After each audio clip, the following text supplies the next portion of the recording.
Well, welcome, everybody. Thanks for being here. I'm reminded of being here a year ago for a similar panel.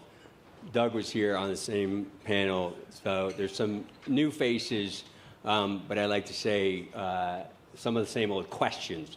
So we're trying to kind of assess where the next-gen defense industrial base is, and whether it's still so very aspirational or if it's actually getting there. So I'm hoping that in this, I think, a 40-minute conversation today, we can kind of get substantially to some of the questions that I have, some of the panelists, I think, hopefully have for each other, and maybe in the last few minutes, some of you. But I will, this is going to be awkward because I have to hold my, I'm like talk show host here. I wanted to read an excerpt from a study that just came out from the Defense Innovation Board, and I'll keep it short, but I just think it's a good scene setter. So just bear with me. The the DoD faces an existential challenge. Its incentive structures are broken, consequently obstructing innovators from adopting new technologies faster or at all, demanding urgent reform. Incentives are the intrinsic and extrinsic motivators that drive talent to take calculated risks, think critically, and move faster to develop and deliver capabilities to support the warfighter. Bear with me. Without swift and widespread cultural change in the ways the department incentivizes talent to innovate, our national security remains at risk, leaving us vulnerable to being surpassed by our adversaries. And I think we all know this. Anyway, so what I wanted to do, one is we have a very smart and informed audience, I realize, but I've tried to encourage the panelists to be kind of jargon-free, speak in English. What I'd like to do, though, is maybe start with you, Troy, and give me your view of the world in that context of what I just read. You can say kind of who you are, what you're doing, but they can read your bio. And then we'll go along, and then we'll get to some other questions. Does that make sense? Yeah. Thanks, Gordon, and to the Aspen team for having this discussion here today. In this moment, this will be no secret to those of you in the room that our industrial base has been hollowed out. We are about 40% less than we were decades ago. And increasingly, how we think about reinvigorating the industrial base is really critical. There are technologies today, Gecko, for example, uses AI and robots to ensure the health of our most critical infrastructure. Things like sustainment, ensuring readiness, and as well as bring new builds online in a timely and quality manner. But this is an important discussion because today we cannot out-brute force our adversaries. We have to have a technology forward approach. And there are things that the non-traditional defense companies that exist out there today are trying to break in. And I can tell you, from personal experience, it is challenging. But once you do, there's a great partnership there. And I'm sure my colleagues on stage will also share that message as well. Troy gets an extra star for keeping it nice and short. So for these introductory remarks, Igor, go ahead. All right, I'll attempt to do the same. AI, has everybody heard of that before? Everybody thinks it's a new thing over the course of the last 48 months. But when I started my career at IBM, we discovered the baby version of Watson in 2002. And I was frustrated that they didn't greenlight it, so I departed, stood up our last company, where a year into it, we prototyped Siri with Apple before the iPhone even existed. That's how early they were thinking about that stuff. 5 years later, we got acquired by Amazon to develop what many of you know as Alexa. Alexa is my older sister's name, which is a coincidence. But the code name for it was Pryon. That's where this strange word came from. And then 5 years later, we knew that this style of technology needed to come to more serious pursuits, right? Whether we're talking about critical infrastructure, commercial entities, government agencies, and things of that sort. But the public sector and the private sector have been entangled in AI for decades. We used to just call it math.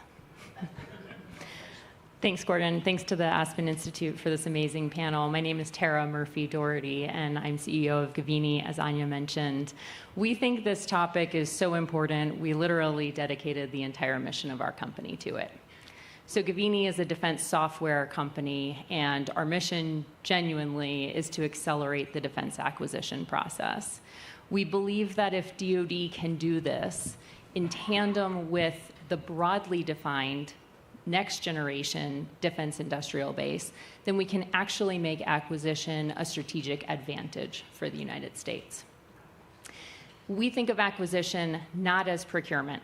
This isn't writing contracts. This is about the end-to-end system of fielding, conceiving of, producing, and for generations often sustaining military platforms. That's the system that has to change, and I look forward to discussing it today. Doug, go ahead. So, when we sat up here a year ago, we were just getting started on this DIU 3.0 mission. And as a reminder, DIU was set up back in 2017 to try to get after this exact problem, right? And initially, it was just about what I call DIU 1.0 was about just building a bridge at all between these two worlds who weren't even talking. DIU 2.0 is about proving that you could solve real military problems with commercial technology and or commercially derived technology and make a difference. And that's great, and we've done that now many, many times all over the place. What we have to do now is take that and deliver it with scale at the level that it can achieve true strategic effect. That means first focusing on those most critical problems we've got to solve for in order to deter major conflict or win a force to fight. And then it means working with the rest of the department and everybody else to scale those things so that they can actually deliver the strategic impact. And importantly, so all those companies out there, the ROI works and the scale can be self-reinforcing. That's the American way of doing this. That's what DIU is built to do. You were asking me before, Gordon, how it's going. And the answer is we are further along at this point than I ever could have dreamed that we would be in just a year. And we have so much further to go for all the reasons that we were just talking about. And I'd love to drill into that a little bit more, maybe, as we get into this. Absolutely. I'm tempted to let me come back to that. Since scaling is always the kind of looming, or the subtext of all these conversations, and I think there's two kinds of scaling that we were chatting about. The scaling that we talk about, which is like, how do you get innovation? You kind of get it in the front door, but then how do you get it into the rest of the house? That kind of scaling, but also scaling to the capability that DIU brings and bringing it to across the department, the Defense Department, not necessarily through DIU, but just getting the systems. And I think to Tara's point, I was talking to her earlier, like the bureaucracy is still not wired to help folks like these guys get in the door. So we don't have to go in order or whatever. But like, Tara, do you want to just talk a little bit about the building wiring and how do you scale on both those fronts? Yeah, absolutely. I think until DIU and the types of activities that DIU has very successfully established to help companies enter turn into or get incorporated into the normal operations of the Pentagon and its systems, we're always going to struggle here. And I'll give you a perfect example. Well, first of all, on your point about scaling, which I think is exactly right, one thing that DoD has scaled in this regard in the wrong direction is mini DIUs. The Department of Defense is a single cabinet level department. It does not need more than 40 different technology incubators and accelerators. But today, that's what exists. So I think a lot of people would be proud.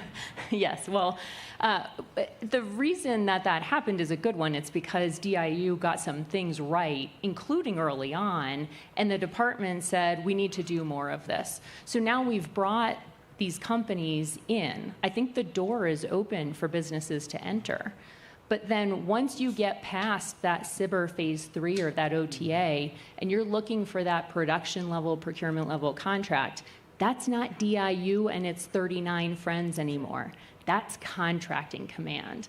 That's the PEOs. And that system needs to change still. Across the services, I assume, and across the department. Yes, exactly.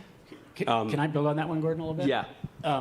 So I couldn't agree more with Tara's point. And this DIU 3.0 strategy, which we were kind of talking about a little bit when I was here last time, and which we submitted to the Secretary actually the next month. And we're now just about a year in. And you've since got $1 billion, right, and, since we talked? And Congress has been very generous both with the appropriation as well as with the nature of that appropriation, which gives us increased flexibility about how those dollars get spent, which is something I hope we talk about a little bit today as well. That DIU 3.0 strategy is really all about trying to help crack exactly what Tara was talking about. So without going into all the details, I'll just maybe tick through some of the key pieces of what's in there. First, it's about embedding with the warfighter.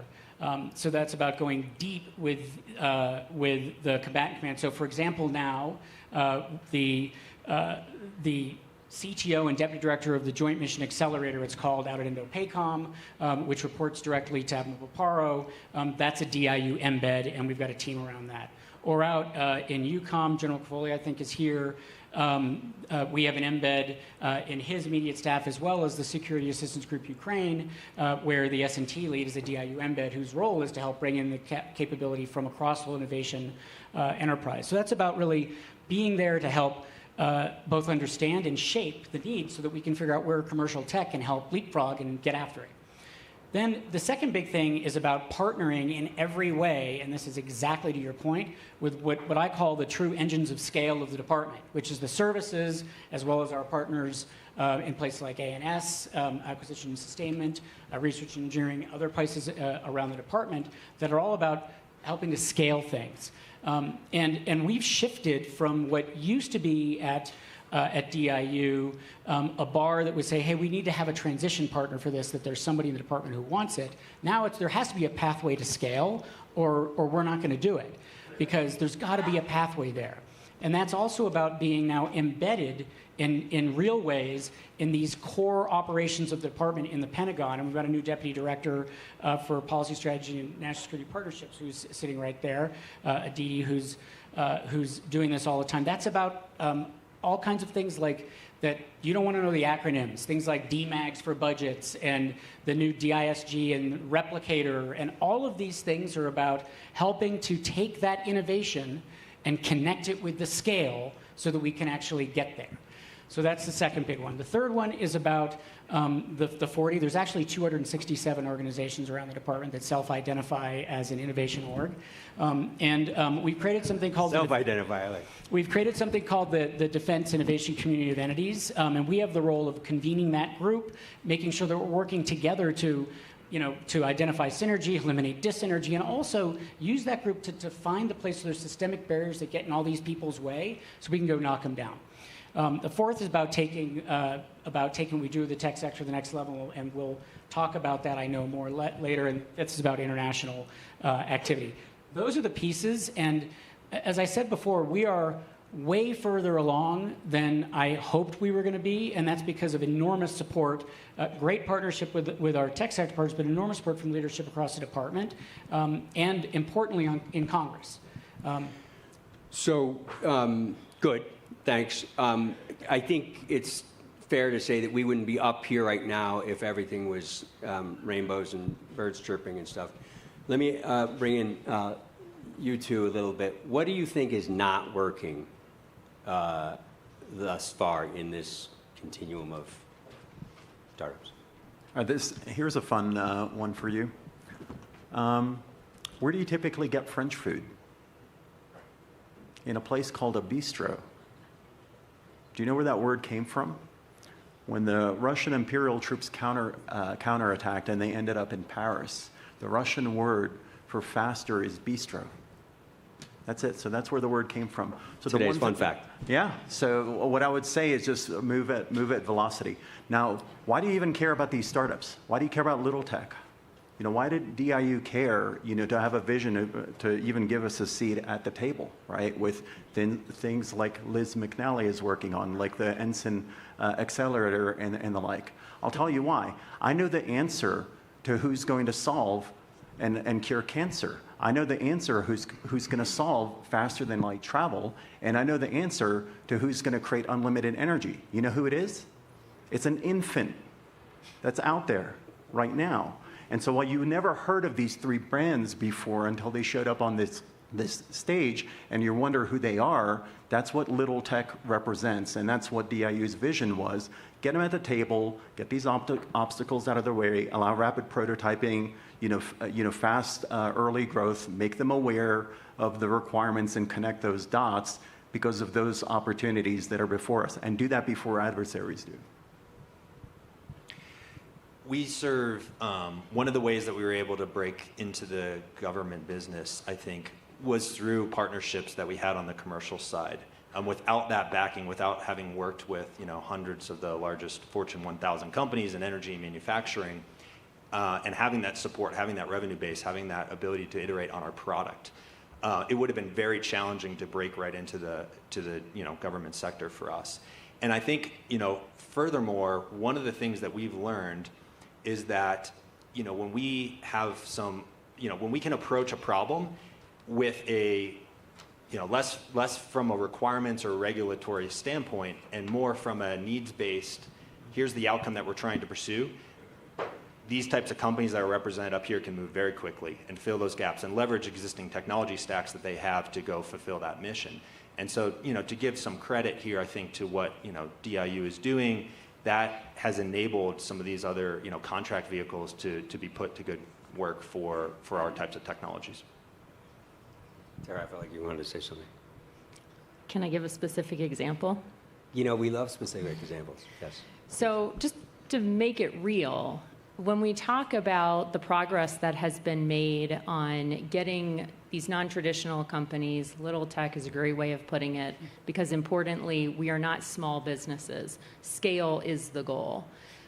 We've made this phenomenal progress thanks to DIU and others at getting these businesses in the door, entering into the system, and that transition that we've talked so much about is the part that's so hard.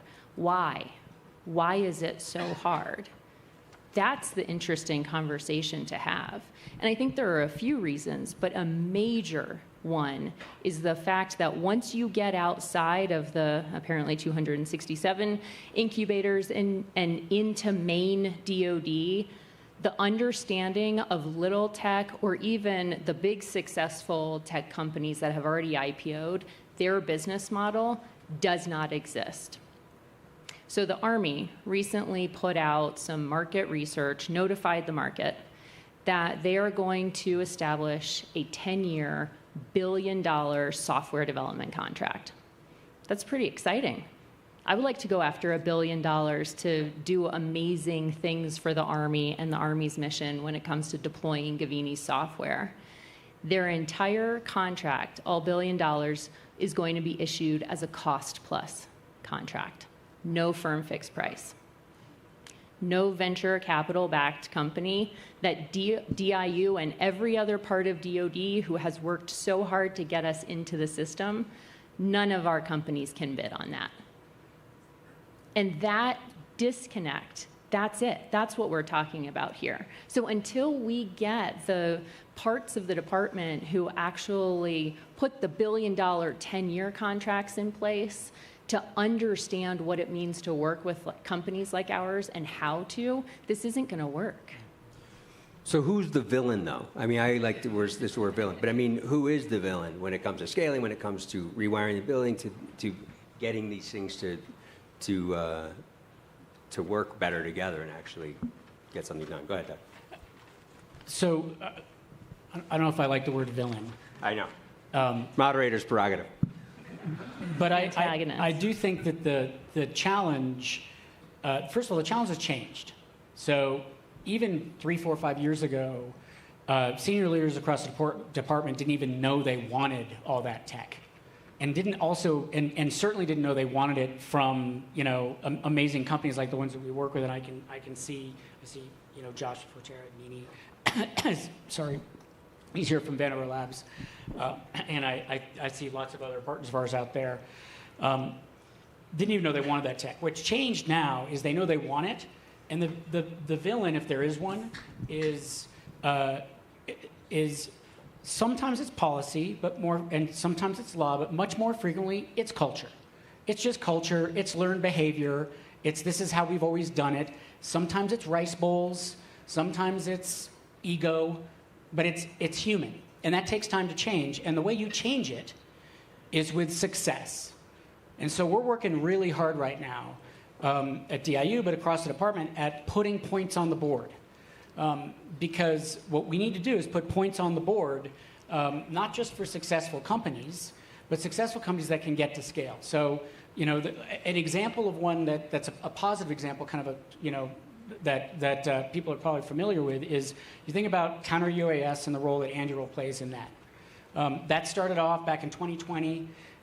There was in 2020, DIU with SOCOM did a CSO, which is our kind of rapid acquisition vehicle, to come up with a counter UAS capability. Came up with something. DIU funded the first 8 sites, and then SOCOM came in with $1 billion, which is still now happening. Now, right now, DIU is helping the Marine Corps to extend those things into Marine Corps installations. This is installation UAS, counter UAS, but we need lots more success stories like that, so that it's easier both inside to say, I'm going to take a risk on that, and it's also easier outside to say, I'm going to take a risk on that. So I have a couple of nitnoid questions, but one other thing first. Bob Gates, when he was in the building, famously pushed the MRAP through the process, but he did it by meeting regularly, I think weekly, if not multiple times a week, to make sure that all the pieces were moving to do it. Is there anybody now in the Pentagon who's doing that with that fervor? And I want to ask you guys that. I want to give you a villain, since you're not. I don't think you'd be satiated. I'll give More villains, please. All right. John Chambers, the former CEO of Cisco, said, "You get in trouble when you do the right thing too long." So a lot of times, whenever we have admirals, generals, SESs, what have you, they always apologize, when they get introduced to me, because they put AI on a pedestal. And I'm like, don't apologize for not knowing these technologies. They're like, yeah, we have to talk to you because our designated nerds are saying we need AI. And I'm like, the problem isn't, that you don't have it yet. It's just you've been doing the right thing too long. The wrong things get weeded out of our systems fairly quickly. But you have to follow the model that you see in commercial circumstances, like where Doug used to work. At Apple, they have decided, product generation after product generation, to cannibalize themselves before their competitors do. And that's what we need to do in some ways. This is disruptive. And I remember saying this because I was one of the first speakers on a podcast that the CDAO folks have, the AI.mil folks.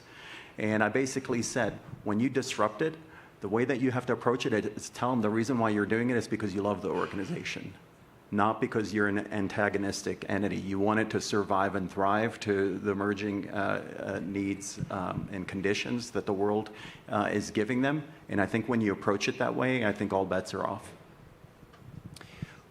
To illustrate this, we've been working very closely, and to give credit to Secretary Del Toro and his team at the Navy, we've been working very closely in the shipyards to help things like 1/3 of our ships get out of dry dock on time. Today we're trying to build new capacity. We're not building it fast enough.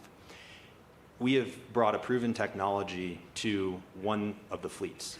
They've adopted it. They've, quite frankly, changed the way that they operate, taken drastically long turnaround times to get data, to make decisions on how to make a repair scope or how to plan availability, down to days. And so this is a capability that the entire Navy wants. However, we're getting blocked at the contracting level because the contracting vehicles that exist today don't fit that business model of a firm fix. And so we get into a scenario where the existing structures that Navy could use to directly contract with us don't work. And so now we're looking at other avenues like GSA, et cetera. And there you run into some other challenges, which is there's not a PM to staff it, despite having a 3-star admiral banging on the table saying we want this. Gordon, to your point about who's the person doing the right things at the Pentagon in this regard, I actually think that what this highlights is that there are a lot of people at the service acquisition executive level, the undersecretaries of the services, the deputy secretary herself, who are trying to push. And then there's this disconnect once we get to the point of writing the contracts and structuring the acquisition for a program of record. And so what strikes me is that while this group broadly has been having this conversation about driving innovation in DoD for a decade now, it was always with the acquisition community, and we left the contracting community out. we've got to bring that group of people into this conversation so that we can raise the aptitude about business models and our kinds of companies and how we can work with DoD, and raise the comfort level to Doug's point about culture too. Well, I build on that, although I would say it's not time to declare victory with the broader acquisition community either, right? No, I don't think anybody is, right? Yeah, and so I think, my role in this is to show the light a little bit. I also want to be clear, we got a long way to go, right? And part of that is that, this is about putting points on the board, showing the way, but it's also about, in some cases, training. Because a lot of those folks, it's not like they wake up every day and say, how do I make this slow? These are hardworking, patriotic Americans who are trying to do the right thing, and they're trying to avoid what they perceive as being risk. And so we've got to help them understand, first of all, there are other ways to do this. So we have some pieces in place that we're doing now with the Acquisition University, Defense Acquisition University, to help train. And I want to 100x those programs. Well, right? It's a good point, because somebody actually texted me a question last night. There's a dearth of contracting officers. Is that correct? And how does that impact any of this? Creativity takes time. Training helps with that. And I do think this point about risk is an important one too, because there are a lot of folks who they think they're protecting the department from risk, and obviously themselves from risk of doing something that might be different. And that's a very proximate risk. The risk that is there if we don't solve these problems and we end up not being able to deter major conflict, if we're forced to fight, those risks are abstract. And so what we've got to do is help bring that forward, right? The most innovative place I've ever worked in my life was a Joint Special Operations Task Force downrange. The least innovative place that I've ever worked in my life was also something I've been involved with in the Department of Defense. You want to say? No. You kind of left it there. Is there enough of a welcome sign for other startups who are not on the coasts and in other places who are not necessarily getting the attention because they're not bi-coastal? Oh, yeah. Go ahead. Sorry, go ahead. Well, I was just going to say, you got to ask our Pittsburgh representative that question. And you have a large workforce in Pittsburgh as well, so I think it's well fitting, especially in hardware. The places where cutting edge technology is being developed for Industry 4.0, robotics, drones, sensors, AI. A lot of this is in the interior of the U.S., in the heartland. And I talk every day to companies that are trying to break in because they know that they've got a solution that can greatly help our national security initiatives. And they have challenges. And so we're trying to help not just ourselves get to more programmatic levels to be able to fulfill the mission, but also support those next gen companies that are also coming online throughout, really throughout all of America. Can I pile on with some Quick response, and now I got another thing. Okay. So the answer is yes. So DIU is located we're in Silicon Valley, Austin, Boston, Chicago, obviously in DC. We've got our partners in the innovation community are in a whole bunch of other places, and we've now created these defense innovation on-ramp hubs. We call them with help from Congress. So they're in Ohio, Washington, Hawaii, Arizona, and Kansas, and more to come. And then there's also, this is, you mentioned Igor, Liz is here somewhere.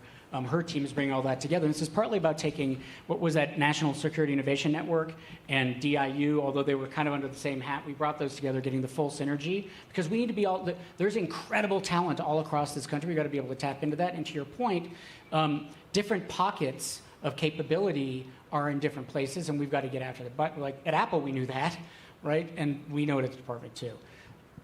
Good. My clever colleague, Heather Somerville, wrote a clever piece the other day, and I'm going to screw up the numbers so I can just look at it a little bit. She reports that there's a study that came out that the U.S. has spent $22 billion in recent years on technology from the top 100 NASDAQ startups, compared to, this is where I'm going to screw it up, it's less than half of what the venture capitalists have invested in those same companies. Meaning, the VC world sees opportunity that the federal government does not. Why? And anybody can jump in.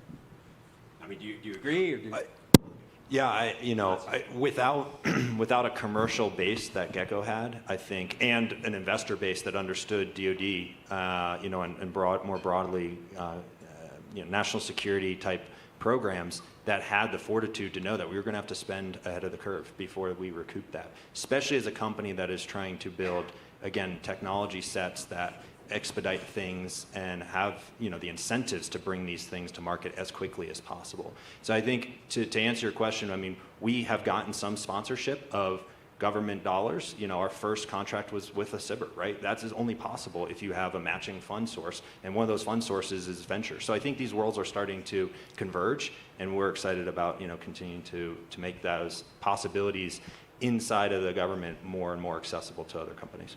I mean, it's largely a rhetorical question, but I mean, because I think the number is low, but what do you... Let me cross a couple of Ghostbuster streams because I'll connect the previous question to this one. We're based in North Carolina. You know who took a shine to that? And you have to assume our scouts in terms of venture capital. This is a good story. All right. JD, keep it short. But all right. JD Vance led our first big round of financing. Because I told him, look, I'm going to do I'll be on the down low with the fact that we could be dual use and things like that. He joined our board, for a couple of years as well, and then it triggered a chain reaction to that as well. Certainly through the pandemic, it was stark that you needed innovation in all corners of this country. Every nook and cranny was tossed, upside down to find solutions for the things that our communities were crestfallen with. Gordon, can I just add, because Govini data helped inform Heather in that story, and the numbers are telling, to your point. So the companies that she references, essentially the defense tech community has raised more than $55 billion in venture investments in the past few years. Notably, the past 2 years, that number on an annual basis has been declining. And in parallel, that same set of companies is only winning about 1% of government contracts every year. And that has stayed flat over the same time period. From an investor perspective, that math does not work. When you're looking for 25 and 30% annual returns, you have to see better growth. And what I fear the leading indicator in that story is that we're not talking about the community here that's looking at all of this data, is the fact that the investments are going down. Partially that could be because the economic landscape is changing, surely. Some of it could be because now these defense-interested VCs are saying, okay, we've written our checks. DoD, it's time for you to write yours. Doug, quick response, and then I got one other thing we got to show. Two things. First of all, I actually think, I think the metric about the total investment in defense tech going down is, I'm actually less worried about that one because it's actually going at a little bit lower rate than most of the rest, and there's a really good study that just came out about that. So the whole sector is going down more than defense tech. What I'm more worried about is the other one, which is why we've got to put points on the board. It's deliver time now. Points on the board. And so that's where we're 100% focused. And I would love to do a really quick story of kind of that one I was telling you about before. If I could do it in 1 minute, do you think? Can you do it in 1 minute? I can do it in 1 minute. Okay. So with all these tools that we've been given, including one of the things we were talking about before, one of the things Congress gave us is much more flexible ability to use funding. The way it's supposed to work is not the bridge to nowhere. It's supposed to work that first. The Army, in this case, the Army Futures Command, General Jim Rainey, who we work with really super closely, they identify a critical need based on what they see in Ukraine for company-level UAS. They want to do that. We can help them with the initial prototyping and selection of all that in the way that we always normally would, and DIU can help fund that the way we always normally would. We now can also help with that initial fielding in this year. So in FY24, we can get started on that because we can now, in addition to the onesie-twosie millions, we can put tens of millions because we are no longer restricted just to prototypes. We can help with initial fielding. That's a law change. That's in 24. In 25, the Army can figure out how to start leveraging money that they've already got or that's already their lines for to be able to help continue that thing along while we're bringing our funding for it a bit down. And then in 26, potentially, without getting ahead of the president's budget, that's enough time for even our traditional processes to actually have budget there to help scale the thing for real. That's an example of kind of how we got to do this thing. That's Good. really important. So you touched on budget. Igor touched on J.D. Vance. So I have a budget politics question quickly, and I still want to try to get out here. Doug does not want to. He wants to sit this one out.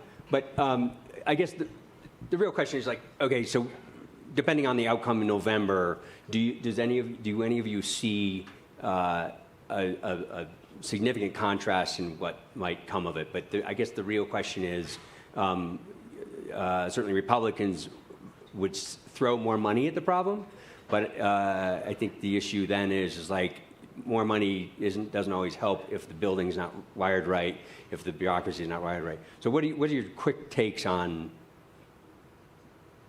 the impact of November? I think it could potentially be positive to have a Trump administration for the tech industry trying to work with DoD. And I say that on the basis of two data points. One, the fact that they're already talking about Manhattan projects for AI shows they're serious about the adoption and acceleration of artificial intelligence for military purposes, which when done responsibly is absolutely essential to guaranteeing American leadership in years to come, and frankly, being competitive against China. And then the second data point is the fact that the former President Trump has picked a running mate who comes from this space. And if there's somebody who can force the rest of the bureaucracy to see the light, then it might have to come from an office like the vice president's. Yeah, I'm on the board of a bipartisan group called With Honor, that has, congresspersons from both sides of the aisle as well. And so I think you're going to see a lot of that continuity. I mean, Doug wouldn't be able to, and his organization wouldn't be able to do what they do, without, that strong ecosystem behind them to have that continuity, right? Because we're competing with folks that have 10+ year plans, and I think that's what happens. This is a place of convergence where both sides, care about defense. For the missions that we serve, it's very bipartisan. I think we all care about critical infrastructure being there and not collapsing around us. And I think we expand the aperture beyond just the defense industrial base to, the broader industrial base. Thinking about, what did COVID teach us? Like, supply chains are fragile. 50% of our steel today doesn't come from the U.S. It comes from China. 4% comes. So if we're trying to onshore manufacturing, if we're trying to create some independence, we have to move a lot faster in a lot of domains, and I think it goes, much more broadly to public infrastructure and beyond. Great, thanks. There's a big virtual hook, and we just got it, I think. So we have to close. I want to ask you to join me in thanking our panel. I also just want one quick PSA. I wear a button for my colleague. He's stuck in a jail in Russia, and he's not getting to enjoy the mountains and the breezes. Sorry. Please keep him in your thoughts. Thank you.